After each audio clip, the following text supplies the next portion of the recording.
அஸ்ஸலாமு அலைக்கும் வரஹ்மத்துல்லாஹி வபரகாத்துஹு. ஸோ பிள்ளைகள் இப்போ சிட் எக்ஸாமுண்ட கெமிஸ்ட்ரியோட மார்ச் ஃபர்ஸ்ட் வீக்கோட எக்ஸ்பிளனேஷனை பார்ப்போம். ஸோ முதலாக கேள்வி பாருங்கள். முதலாக கேள்வியில் சொல்கிறாங்க, ரெண்டு கண்டுபிடிப்புகளை தந்து கோல்ஃப் தந்து வந்து யார் சயின்டிஸ்ட் வந்து அதை சொன்னேன்னு கேட்குறாங்க. முதலாக பார்த்தீங்கன்னு சொன்னால் கோல்ஃப் பந்து மாதிரி சொன்னது வந்து ஜோன் டாட். சரியா? ஸோ ஜோன் டாட் என்ன சொன்னார், ஒரு மைதானம் எடுத்தோம்னு சொன்னால் அந்த ஒரு மைதானத்தில் நடுவில் ஒரு கோல்ஃப் பந்தை வைக்கிறது தான் ஒரு அணுவுக்கு சமனாக இருக்கும் அப்படின்னு சொன்னார். ஒரு அணு கட்டமைப்பு அப்படித்தான் இருக்கும் ஃபஸ்ட்டே சொன்னார். ஒரு மாதிரி சொன்னார்.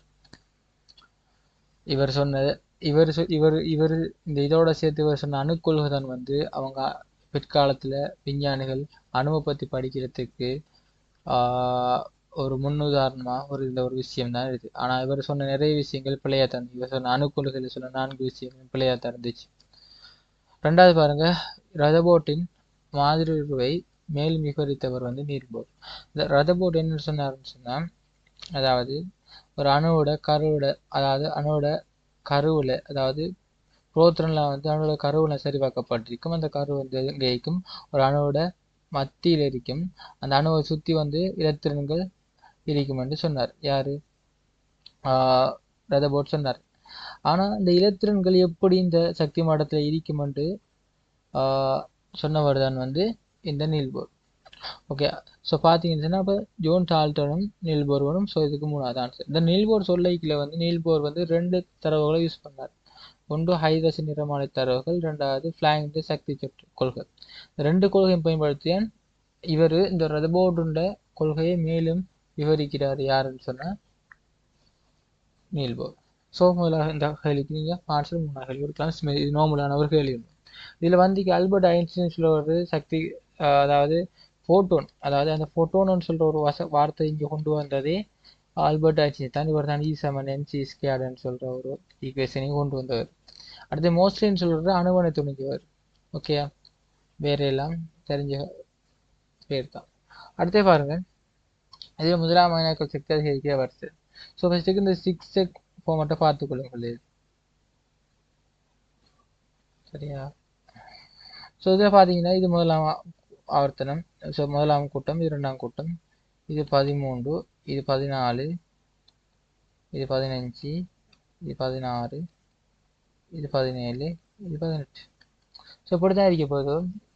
இதில் பார்த்தீங்கன்னு சொன்னால் இதில் தந்திக்கிறத பார்த்தீங்கன்னு சொன்னால் தந்த 5 மூலகங்களில் இவர் வந்து 17ஆம் கூட்டம், இவர் 15ஆம் கூட்டம், இவர் 2ஆம் கூட்டம், இவர் வந்து 13ஆம் கூட்டம், இவர் 15ஆம் கூட்டம். பார்த்தீங்கன்னு சொன்னா இதுல வந்து இந்த தந்தத்துல வந்து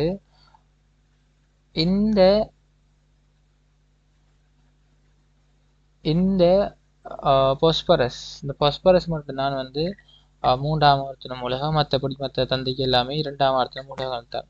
பார்த்தீங்கன்னு சொன்னா 17ஆம் கூட்டத்துக்கு எப்படியும் வந்து மேக்சிமம் ஆயிருக்கும். ஸோ 17ஆம் கூட்டத்துக்கு மேக்சிமம் ஆகிக்கும். சாரி, தந்த கிராஃப் படி பார்த்தோம்னா, இந்த வளைவு படி பார்த்தோம்னு சொன்னால் ஃபஸ்ட்டு மேக்ஸிமம் 18ஆம் கூட்டம் ஆகிக்கும், விளிம்பி வாய்க்களுக்கு இருக்கும். ஸோ அப்படி ஒன்றும் தரல. தந்தத்தை பார்த்தீங்கன்னா 17ஆம் கூட்டம், தந்த 17ஆம் கூட்டம் வந்து ஃப்ளோரின் தந்துருக்காங்க. ஸோ ஃப்ளோரினுக்கு மேக்ஸிமம் ஆகிக்கும் சொல்கிற ஆன்சர் வந்து 1, 2, 3. ஆகவே 1, 3, 5. ஸோ 2வது ஆன்சரும் 4 ஆன்சரும் வராது. ஸோ அடுத்து பார்த்தீங்கன்னு சொன்னால் மினிமம் யாருக்கு இருக்கும்னு பார்த்தா முதலாம் கூட்டம் மூலகங்கள் தரப்படலை. அடுத்தது 13ஆம் கூட்டம் மூலகம். இங்கே 13ஆம் கூட்ட மூலகங்கள் நமக்கு தந்திருக்கிறது என்னன்னு சொன்னால் பெர்லியம். சாரி, 13ஆம் கூட்ட மூலகம் தந்திருக்கிறது நம்மளுக்கு போரோன். ஸோ போரோன் தந்திருக்காங்கன்னு சொன்னால் எல்லாமே 3 ஆன்சர் வராதுன்னு சொல்லிடலாம். அதோட பார்த்தீங்கன்னு சொன்னால் அப்போ நம்ம கண்டுபிடிக்க வேண்டியது இடையில பாருங்க, பெர்லியம் போரோன், இதில் போரோன் பெர்லியம், இங்கே கடைசி ஃப்ளோரினுக்கு நைட்ரஜனா பொஸ்பரஸா, 2ல யாருக்கு கூடன்னு பார்க்கணும். இப்போ நைட்ரஜன் எடுத்தாலும் நீங்கள் பொஸ்பரஸ் எடுத்தாலும் ரெண்டுமே வந்து 15ஆம் கூட்ட மூலகங்கள். 15ஆம் கூட்ட மூலகங்கள் நான் படித்த ஆசிரியர் அந்திமணி பிஸ்மத்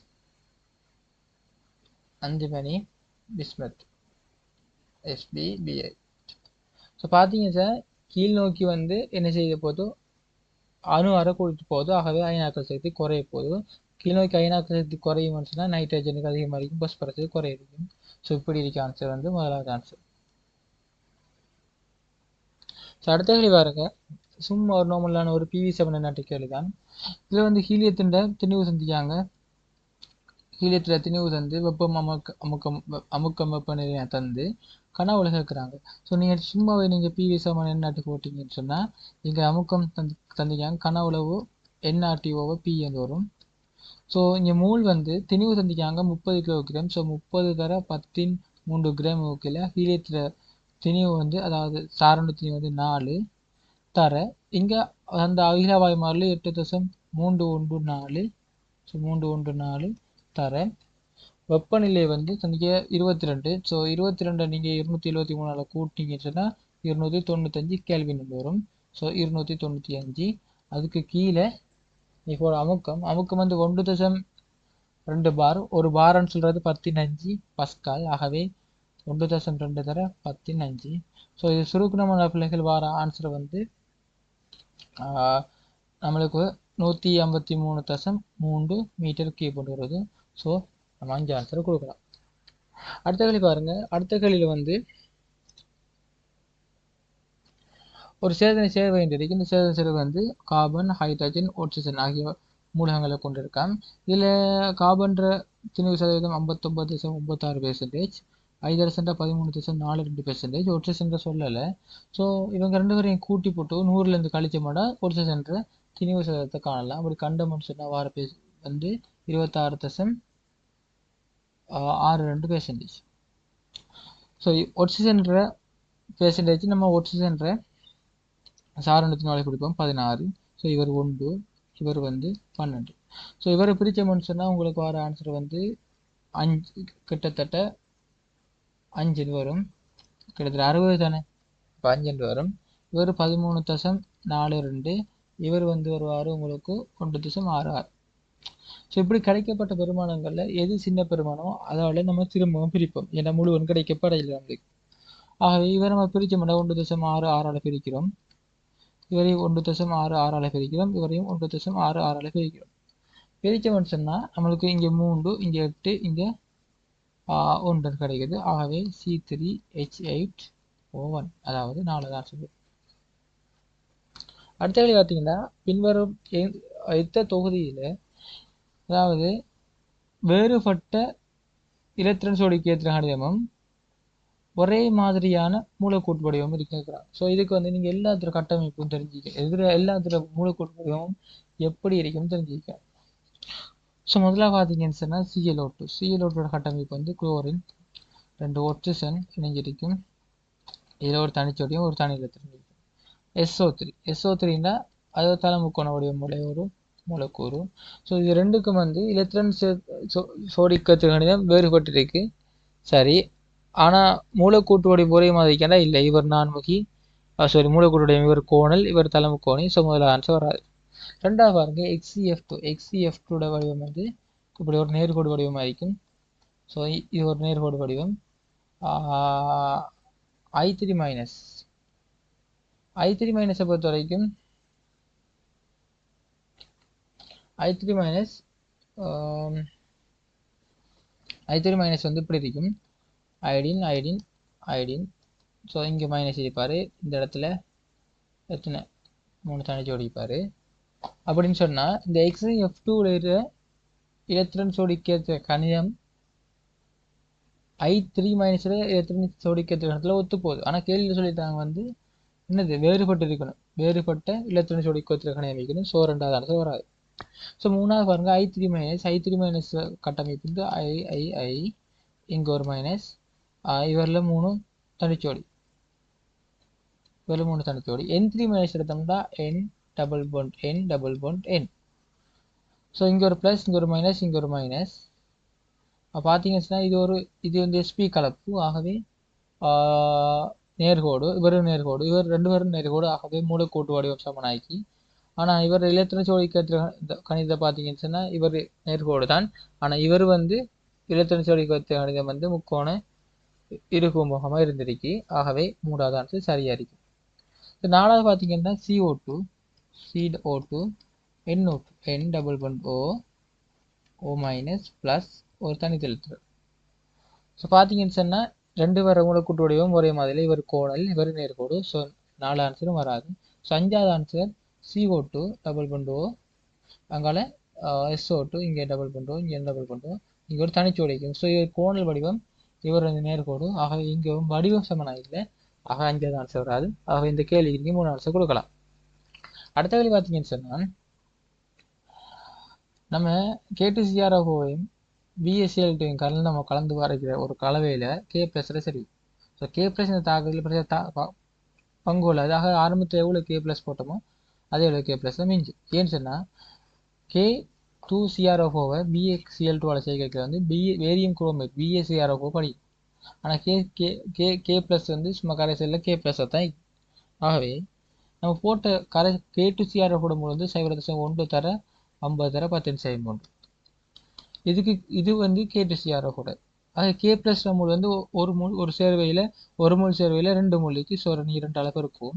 இது நம்ம பயன்படுத்தின K2CrO K ப்ளஸ் மூல். இதை மொத்த கனவுளவு இறுதியில் விளைவு கலவிலைக்கு மொத்த கனவுளவு நம்ம 50 போகிறோம், இங்கே 50 போகிறோம், மொத்தம் 100 சென்டிமீட்டருக்கு. ஸோ 100 தர 10 செய்யணும் பெருக்கணும்னு சொன்னால் 10 செய்யணும் 10 செய்யணும் 50 100 சுருக்கிலோமீட்டர் 0.1 மினிக்கும். ஸோ இந்த கேள்விக்கு 2வது ஆன்சர் கொடுக்கலாம். அடுத்து பார்த்தீங்கன்னு சொன்னால் 7வது கேள்வி. ஸோ இந்த கேள்வியில் சொல்கிறாங்க என்னது L= 0. L= அதாவது நாகமணு அணுமணு 30.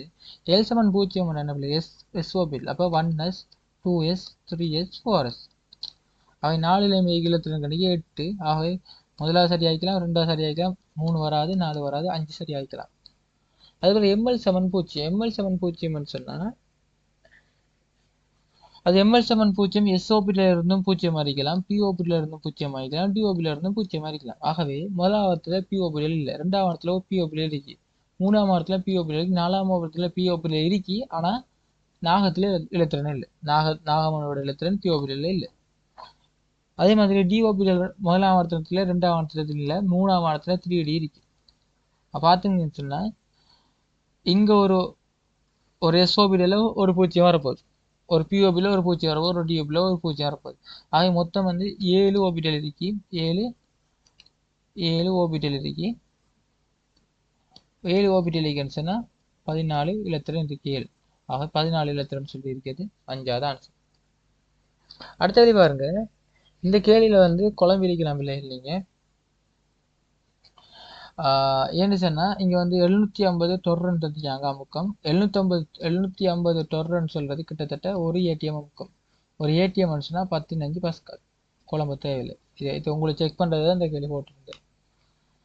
ஆகவே இந்த கேள்வி என்ன சொல்கிறாங்கன்னா, ஒரு வாயு உருளையானது 0.95 சென்டிமீட்டர் கனவுளை உடையது. இந்த வாயுவானது அமுக்கத்தின் கீழ் C3H5 புரோப்பை நிரப்பப்பட்டுள்ளது.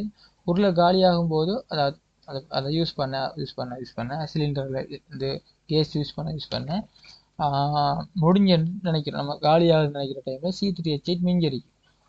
அந்த மீதி வாயு என்ற அமுக்கம் வந்து வளிமண்டல அமுக்கத்துக்கு சமன், வெப்பநிலையும் வளிமண்டலத்தில் வெப்பநிலைக்கு சமன் சொல்லி வெப்பநிலை அமுக்கம் தந்துருக்கான். தந்து எங்கி உள்ள C3H8 இந்த அடர்த்தி கிராம் சென்டிமீட்டர் மைனஸில் கேட்குறான்.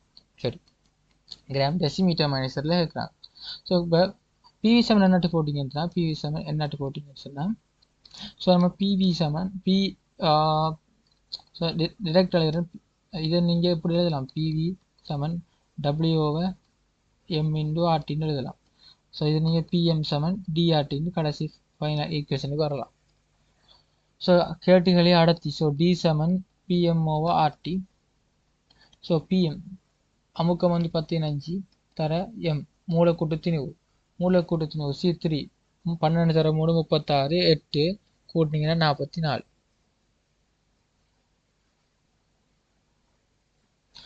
ஆகவே 44 கிராம் மூல் -1. ஸோ அது கிலோகிராம் மாற்றணும்னு சொன்னால் 44 தர 10⁻³ கீழே 6 8.314 தர வெப்பநிலை வந்து 25ஓட நீங்கள் 773 கூட்டினா 298. ஸோ இது சுருக்குனா உங்களுக்கு வர ஆன்சர் 1.778 வருவதா 1.78 kilogram metre minus 200. So category உங்களுக்கு கிராம் டெசிமீட்டர் மைனஸ் தெரியல, கிராம் டெசிமி மைனஸுக்கு மாற்றினீங்கன்னு சொன்னால் 1.78 தர 10 கிராம் தர 10 டெசிமீட்டர் மைனஸ் டி.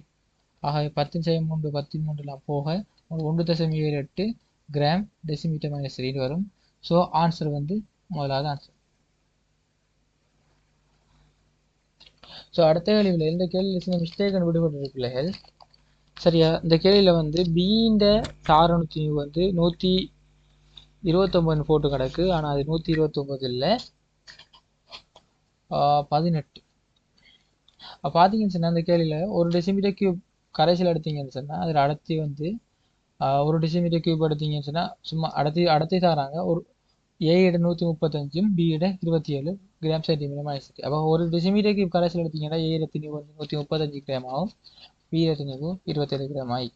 ஆகவே ஒரு டெசிமீட்டர் கியூப் கரைசல் நீங்கள் கருதுனீங்கன்னு சொன்னால் A இட மூல் வந்து உங்களுக்கு வரும் 135க்கு கீழே 92. ஆகவே 3க்குள்ள 2 சமன் 1.5 மூலண்டு வரும். வீர மூலை கண்டிங்கன்னு சொன்னால் வீரமூல் வந்து 27 கீழே 18, இது 3க்குள்ள 2, ஸோ 1.5 மூலண்டு வரும். ஆகவே ஏற மூல் பின்னம்னு சொன்னால் மொத்த மூல் 1.5 1.5 கூட்டுங்கன்னா 3க்கு மேலே ஏற மூல் 1.5 சுருக்குன்னா 1க்குள்ள 2. ஆகவே இதுக்கு 2வது ஆன்சர் வரும். அடுத்த கேள்வி பாருங்க, 10வது கேள்வி.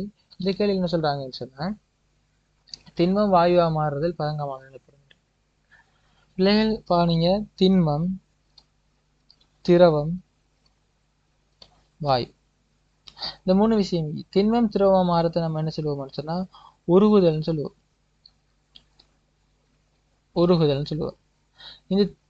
இந்த திண்மம் திரவம் திண்மம் மாறத்தை நம்ம உறைதல்னு சொல்லுவோம். இந்த திரவம் வாயு மாறத்தை ஆவியாதல்னு சொல்லுவோம். இந்த வாயு திரவ மாறத்தை நம்ம ஒடுங்கல்னு சொல்லுவோம். அதே மாதிரி திண்மம் வாயு மாறத்தை நம்ம டிரெக்டா வாயு மாறத்தை நம்ம பதங்கமாதல்னு சொல்லுவோம். ஆகவே கூற்று சரி. 2வது கூற்று பாருங்க, வாயுக்களுக்கு வலிமையான மூலக்கூறுடைய கவர்ச்சி விசைகள் காணப்படும். இந்த கூற்று பிறகுலையில் ஏன்னு சொன்னா திண்மம், திரவம், வாயு இந்த 3 இருக்கு. திண்மத்தில் பார்த்தீங்கன்னு சொன்னா மூலக்கூறுகள் மிகவும் நெருக்கமாக அடுக்கப்பட்டிருக்கும். ஆகவே கவர்ச்சி விசை கூட இருக்கும். திரவத்தில் சிறிது இடைவெளி விட்டு இருக்கும். ஆகவே கவர்ச்சி விசை கொஞ்சம் குறை இருக்கும். ஏன்னா அணுக்களுக்கு இடைப்பட்ட தூரம் வந்து அதிகரிக்க கவர்ச்சி விசை குறையும். வாயுக்களை பொறுத்த வரைக்கும் அதே கனவுல 1-2 தான் இருக்கும். ஆகவே இதற்கு மூலக்கூற்றுடைய கவர்ச்சி விசைகள் வந்து நலிவாக காணப்படும். இங்கே வலிமைன்னு சொல்றாங்க, கூட்டுப்பிள்ளை. அடுத்தது திண்மங்கள் சுயாதீனமாக எழுந்தமாறாக அசையும். இப்போ திண்மங்கள் வந்து இப்போ நெருக்கமாக அப்படி அடுக்கப்பட்டிருக்கிறதுனால இவங்களுக்கு அசைய இயலாது. திரவங்கள்ல அணுக்கள் வந்து ஓரளவுக்கு அசையக்கூடியது. வாயுக்கள் வந்து மிகவும் லேசாக அசையக்கூடிய மாதிரி. அதுவும் இலட்சிய வாயுன்னு சொல்றதுக்கு இடைக்கவர்ச்சி விசைகள் இல்லை. கவர்ச்சி விசைகள் தான் மூலக்கூடிய கவர்ச்சி விசை இல்லை. அது அழுத்த சக்தி காரணமாக வரலாம், இல்லை இயக்க சக்தி காரணமாக கவர்ச்சி விசைகள் இல்லை, தள்ளு விசைகளும் இல்லை. அப்படி பார்க்கல வந்து வாயுக்களுக்கு தான் எழுந்தமான அசைவு, எழுந்தமான மாறான ஒரு அசைவு இருக்கும். திண்மங்களை கிடைக்காது. ஆகவே சி கூட்டு பிள்ளை. டி கூட்டு பார்த்தீங்கன்னா திரவத்தின் நடத்தி திண்மத்தின் நடத்திலும் குறைவானது. உதாரணமா பொதுவாக ஒரு கல்லை தூக்கி ஒரு செங்கக்கல்லை தூக்கி திரவத்தில் விடுங்கண்டா அந்த கல் வந்து அமிழும். அதுக்கான காரணம் வந்து என்னது? இந்த பயன்படுத்தப்பட்ட நீரின் அடர்த்தியோட திண்மத்தின் அடர்த்தி வந்து அதிகம். ஆகவே திண்மத்துக்கு தான் அடர்த்தி கூட. பொதுவாக திண்மத்துக்கு தான் அடர்த்தி கூட, திரவத்துக்கு அடர்த்தி குறையும். ஆகவே டி கூட்டு சரி. ஏடியும் சரின்னு சொன்னா நீங்க இதுக்கு முதலாவது ஆன்சர் கொடுக்கலாம். ஏயும் டியும் ஆன்சர்னா இதுக்கு 4 ஆன்சர் கொடுக்கலாம். 4 ஆன்சர். அடுத்த கேள்வி பாருங்க. இந்த கேள்வி சொல்றாங்க, பெரக்கு நைட்ரிக் அமில மூலக்கூறுக்கு வரையத்தக்க உறுதியான கட்டமைப்புகள் 3 அப்படின்னு சொல்றாங்க. ஃபர்ஸ்ட்டுக்கு அதில் கட்டமைப்பு எப்படின்னு தெரிஞ்சாதான் இந்த கேள்வி நீங்க சொல்லுவீங்க. ஸோ N=O இப்படி NO3- தானே. இந்த NO3- கீறி போட்டு பக்கத்தில் OH போட்டிங்கன்னு சொன்னால் இதில் கட்டமைப்பு வரும். ஆகவே அது பார்த்தீங்கன்னு சொன்னால் உங்களுக்கு இங்கே நைட்ரஜனில் ப்ளஸும் ஜோட்ஸில் ஒரு மைனஸும் வரும். இதுதான் இதோட கட்டமைப்பு. சரியா? இதெல்லாம் இதோட கட்டமைப்பு. உறுதியான கட்டமைப்புன்னு சொல்லிக்கல வந்து இந்த டபுள் பாண்ட் வந்து இந்த ஒட்சினுக்கும் இந்த நைட்ரஜன் இடையில வர பாண்டா மாறும். ஆனா இந்த டபுள் பாண்டை தூக்கி நீங்க இந்த ஒட்சினை கொடுத்தீங்க இந்த ஒட்சிஷன்ல வந்து ஒரு நேரேற்றம் வரும். ஆகவே இவருக்கு வரையப்பட கட்டமைப்புகள் எண்ணிக்கை வந்து 2 தான் வரும் உறுதியானது. 3ன்னு சொல்றது பிழையானது. ரெண்டாவது அயனாரை கூடியது H மைனஸ். முதல் 20 மூலகங்கள் அயனாரை கூடியது பிள்ளைகள் P3 மைனஸ். P3 மைனஸுக்கு அடுத்ததா வந்து H மைனஸ். அது அடுத்தது வந்து H2 மைனஸ் வரும் முதல் 20 மூலகங்கள்ல. அயனார் இருந்துச்சுன்னா ஆவர்த்தனை ஃபுல்லாக யோசிக்கலாம். சிஎஸ் ப்ளஸ் யோசிக்கலாம். சிஎஸ் ப்ளஸ்ன்னு சொல்றது முதலாம் ஆவர்த்தனத்தில் என்னது ஃப்ரெஞ்சத்துக்கு மேலே ஒரு மூலகம். இவருக்கான அயனார் நல்லாவே அதிகமாகிக்கு H மைனஸ் விட. ஆக H மைனஸுக்கு அயனார கூடன்னு சொல்றது பிழையான கூட்டம். முதலாம் அயனாக்கள் சக்தி விளிம்பு வாயுக்களுக்கு அது விளிம்பு வாயுக்கள் உதாரணமாக ஹீலியமோ இல்லை நியோன் எடுத்தீங்கன்னு சொன்னால் இவர் S2 ஒன்றும் இவர் வந்து IS2 P6 என்றும் நிரம்பியிருப்பார். இவங்களோட சக்தியோடு இறுதி சக்தி மட்டம் ஃபுல்லாக நிரம்பி இருக்கிறதுனால வந்து இவங்கள்ட்ட இருந்து ஒரு இலத்தினை அகற்றுறது மிகவும் கஷ்டமான விஷயமா இருக்கு. ஆகவே இவங்களுக்கு முதலாம் சக்தி மேக்சிமமாக இருக்கு. அவை கூற்று சரியானதாக இருக்கு. ஹென்ரி பெக்ரல் கதிர்வீசலை கண்டுபிடிச்சா ஹென்ரி பெக்ரல். ஆனால் வந்து கதிர்வீசலில் வந்து அல்ஃபா கதிர், பீட்டா கதிர், காமா கதிர் வெளியிடப்படுதுன்னு கண்டுபிடிச்சவர் வந்து ஏனஸ் ரதர்ஃபோர்ட். அதை ஞாபகம் வச்சு. ஸோ சிடி சாரின்னு சொன்னால் இதுக்கு 3வது ஆன்சர் கொடுக்கலாம். ஏபி பிசி சிடி 3 ஆன்சர் கொடுக்கலாம். அடுத்த கேள்வி பாருங்க. அடுத்த கேள்வி சொல்கிறாங்க Ca3PO4 thrice plus 6 SiO2 plus 10 carbon தாக்கம் அடைஞ்சா 6 CaSiO3 plus 10 CO plus P4 இப்படி சொல்கிறாங்க. இந்த தாக்கத்தில் வந்து 620 கிராம் கால்சியம் பாஸ்பேட்டும் 300 கிராம் இது SiO2 வரும், 300 கிராம் கார்பனும் 300 gram SiO2 96 gram carbon use பண்ணுறாங்க. ஸோ இவங்களோட பயன்படுத்தப்பட்ட மூளை பார்த்தீங்கன்னா இவர் 12 பிரிச்சிங்கன்னா 8. இவரை நீங்கள் SiO2 தானே சிலிக்கன் 28 ஒட்சின் 16 32 கூட்டினா 60. So 60 பிரிச்சிங்கன்னா 5 mole. கல்சியம் 40 120, பொஸ்பரஸு 31 3 தடவை 31 சாரி இது ட்வைஸ் ஓகேயா ட்வைஸ் 31 தடவை 2 62 ஆக்சிஜன் 8 தடவை 16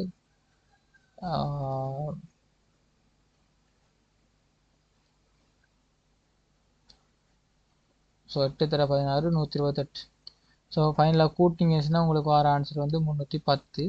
ஆக இது 310ஆல் பிரிச்சுக்கிட்டா ஆன்சர் 2 3 வரும். விளங்குதா? இதில் என்ன சொல்லுதுன்னா பிள்ளைகள் இந்த தாக்கம் என்ன சொல்லுதுன்னு சொன்னால் இவரில் 1 மூல் தாக்கம் அடையக்கல, இவரில் 1 மூல் தாக்கம் அடையக்கல, இவரில் 6 மூல் தாக்கம் அடையும், இவரில் 6 மூல் தாக்கம் அடையும், இவரில் 10 மூல் தாக்கம் அடையும். அப்போ பார்த்தீங்கன்னு சொன்னால் இவரில் 1 மூல் தாக்கம் அடையில, இவருக்கு 6 மூல் தாக்கம் அடைய இயலாது. ஏன்னா இவர்கிட்ட இதுக்கு தான் 5 மூல் தாக்கம். அதே மாதிரி இவரில் 5 மூல் தாக்கம் அடையக்கல சரியா, இவரில் எத்தனை மூல் தாக்கம் அடையுன்னு கவனிக்கணும் நம்ம. அப்போ 6 5ஆல் பிரித்து 10ஆல் பெருக்கணும்னா கிட்டத்தட்ட உங்களுக்கு வர ஆன்சர் வந்து 8ஓட கூட. 8ஓட கூட 8ஓட கூடன்னா தேவைப்படுற எஸ்ஏ 8ஓட கூட தேவைப்படுற கார்பன்ற மூல் எண்ணிக்கை கூட. அதாவது 1 மூல் கல்சியம் பாஸ்பேட்டோட தாக்கம் அடைகிறதுக்கும் கார்பன்ற அளவு குறையும். 5 மூல் SiO2 தாக்கம் அடைகிறதுக்கான கார்பன் அளவும் குறையும். அதாவது தாக்கம் நடக்கல முதலாவது முடிகிறது வந்து கார்பனாக இருக்கும் அப்படின்னு சொல்லலாம். இன்னொரு விதமாக சொல்ல போனால் இந்த கார்பன் 8 மூல் முடியக்கல சரியா, கார்பன் 8 மூல் முடியுதுன்னு சொன்னால் இந்த 8 10 அப்படிங்கிற தசமெட்டு SiO2 4.8 மூல். ஏன்னா இதை 8 நீங்கள் 10 படிச்சிங்கன்னா 0.8 6 0.8 பெருமானம் 4.8 4.8 மூல் தாக்கம் அடைஞ்சிருக்கும். ஆகவே 5ல் 4.8 போனால் 0.2 மூல் வந்து மிஞ்சிருக்கும் SiO2. அதே மாதிரி 8 நீங்கள் 10 பிடிச்சிங்கன்னா 0.8 0.8 தர எத்தனை 1. ஆகவே இங்கே 0.8 மூல் தான் தாக்கம் அடைஞ்சிருக்கும் நம்ம போட்ட 2 மூலில். ஆகவே இங்கே 1.2 மூல் மிஞ்சிருந்திருக்கும். ஆகவே முதலாவது இந்த தாக்கத்தை தாக்கமடைஞ்சு முடிகிறது காபன். இப்படி ஒரு தாக்கத்தில் இப்படி முதலாவது தாக்கமடைஞ்சு முடிகிறத நம்ம எல்லைப்படுத்துகிற சோதனை பொருள் சொல்லுவோம். ஆகவே காபன் எல்லைப்படுத்துகிற சோதனை பொருள் சொல்கிற கூற்று சரி. அடுத்தது P4 திணிவு சதவீதம் 50.4 கிராம் 4% சொல்றாங்க. இப்போ பாருங்க 10 கிராம் 8 மூல் காபனும் முழுசா தாக்கம் அடையுது. 8 மூல் ஃபுல்லா தாக்கம் அடைஞ்சா உருவாக வேண்டிய P4 மூல் வந்து 0.8 மூல். ஆகவே P4 திணிவு வந்து 0.8 தர உருவாக வேண்டியது பொஸ்பரஸ் 31 தர 4 124. ஸோ இது இவ்வளவு உருவாகிற நேரத்தில் வந்து உருவாகிக்கிறதே 50 தான். மேலே 50 தர 100 இது சுருக்குனீங்கன்னா உங்களுக்கு வர ஆன்சர் 50.4. ஆகவே இந்த கூட்டும் சரி. ஆக இந்த கூட்டு சரியா இருந்தால் இந்த கூட்டு கொஞ்சம் பிள்ளையாக்கும். முதலாம் கூட்டு சரியானதுனா 4ஆம் கூட்டும் பிள்ளையாக்கும். டி கூட்டும் பிள்ளையாக்கும். ஆக ஏபி சரினா இதுக்கு முதல் ஆன்சர் கொடுக்கலாம். அடுத்து பாருங்க 13ஆம் கேள்வி. ஸோ 13ஆம் கேள்வியில் என்ன சொல்றாங்கன்னு சொன்னா இலட்சிய வாயு என்பது மூலக்கூற்றடை விசை உள்ள வாயுக்களாகும். இலட்சிய வாயுன்னு சொல்றதுக்குள்ள மூலக்கூற்றுட விசை இருக்காது. மூலக்கூற்றுட விசை இருக்காது. இந்த வசனம் போல கூற்றுப்பிழை. அடுத்தது ஒரு மூல் வாயுவான சைபர் பாகை வெப்பநிலையிலையும் ஒரு ஏடிஎம் அமுக்கத்திலும் கேள்வி தரப்படையில் ஒழுங்கா விஷயங்கள் கொடுப்படையில் ஒரு ஏடிஎம் தரப்படையில் அதன் கனவளவு 22.4 22.4 போட்டிருந்தோம் நாங்கள். ஆனால் டைப்பிங் பிள்ளையா இருந்துச்சு. 22.4 டெசிமீட்டர் கியூப் இருக்கும் வேண்டா 8.34 அகில வாயு மாறிலி கூட்டு சரி. ஆனால் சம்டைம் பிள்ளைகள் நீங்கள் 27.4 போட்டுருந்தீங்கன்னா இந்த கூட்டும் பிள்ளையா வந்து உங்களுக்கு 5வது ஆன்சர் கிடைக்கும். ஸோ இப்போதைக்கு முதலாம் கூட்டு பிழையாகவும் 2ஆம் கூட்டு சரியாகவும் எடுத்தோம்னு சொன்னால் நாங்கள் கூகுள் ஃபார்மில் கொடுத்த இந்த ஆன்சர் படி உங்களுக்கு 4வது ஆன்சர் வரும். இல்லை இது 27.4 போட்டது நீங்கள் அதைத்தான் போட்டு செஞ்சு பார்த்தீங்கன்னு சொன்னால் 6 பெருமானம் மாறி வரும். ஆகவே இந்த கூட்டம் பிள்ளைகள் நீங்கள் 5 ஆன்சர்னு சொல்லலாம், வாதிடலாம். மார்க்ஸ் முக்கியம் உள்ள பிள்ளைகள் உங்களுக்கு விளக்கம் வரணும், அதான் முக்கியம். அடுத்து பாருங்க, அடுத்து சொல்கிறாங்க 250 சென்டிமீட்டர் கியூப் நீர் இருக்குல்ல 10 கிராம் கரும்பு சாறு கலந்துள்ளது. கரும்புடைய திணிவு சதவீதம். ஆகவே இங்கே நீர் அடர்த்தி சந்திக்காங்க 1 கிராம் சென்டிமீட்டர் மைனஸ். ஆகவே 1 சென்டிமீட்டர் கியூப் திணிவு வந்து 1 கிராம். அப்போ 250 சென்டிமீட்டர் கியூப்னு சொன்னால் 250க்கு மேலே 250 கிராம் 250 கிராமுக்கு மேலே 10 தர 100. ஸோ இது சுருக்குனீங்கன்னு உங்களுக்கு வர ஆன்சர் வந்து 4. ஸோ 4% தான் கரைஞ்சிருக்கும் கரும்பு. ஸோ கரும்பு திணிவு சதவீதம் 4% 5% கிடைக்காங்க. ஸோ இந்த கூற்று பிழையாரி. ஒரு தாக்கத்தில் முற்றாக பயன்படுத்தப்படும் தாக்கி தான் வந்து எல்லைப்படுத்தும் தாக்கி மிகையான தாக்கின்னு சொல்கிறாங்க. ஆகவே இந்த கூற்றும் பிழையாரி. ஸோ பிழைனா இதுக்கு 5வது ஆன்சர். அடுத்தது பார்த்தீங்கன்னு சொன்னால் வெளியே அடைப்பதும் ஒரு திணிவு அடைப்பதும் தொற்றுணக்கூடியமானதுமான ஒரு அதை பார்க்க முடியாதமானது ஒவ்வொன்றும் சடம்னு சொல்கிறாங்க. ஸோ இது சடத்துக்குரிய வளைவு இலக்கணம். ஸோ கூட்டு சரி. இலட்சிய வாயு சமன்பாட்டில் வந்து செறிவுக்கான தொடர்பு பெற முடியாதுன்னு சொல்கிறாங்க. கூட்டுப்பிள்ளை செறிவுக்கான தொடர்பு பெற முடியும். இந்த கூட்டுப்பிள்ளை ஏன்டா PV7 NRT தானே பிள்ளைகள், PV7 NRT இலட்சிய வாயு சமன்பாடு P7 NRT. So P7 NOV into RT. So NOV எத்தனை செறிவு சொல்லுவோம். ஸோ P7 CRT சொல்லலாம். ஆக செறிவுக்கான கோவையை நம்ம பெற எழுது C7 PORT விளங்குதா. ஆகவே பிழை சரின்னு சொன்னால் இதுக்கு 3 ஆன்சர் கொடுக்கலாம். இதால் பிள்ளைகள் உங்களோட டிஸ்கஷன் முடியுது. உங்களுக்கு ஏதாவது டவுட் இருந்தால் எங்களோட ஜிட்டோட நம்பரை கண்டெக்ட் பண்ணுங்கள். சரியா. அஸ்ஸலாமு அலைக்கும் வரஹ்மத்துல்லாஹி வபரகாத்துஹு.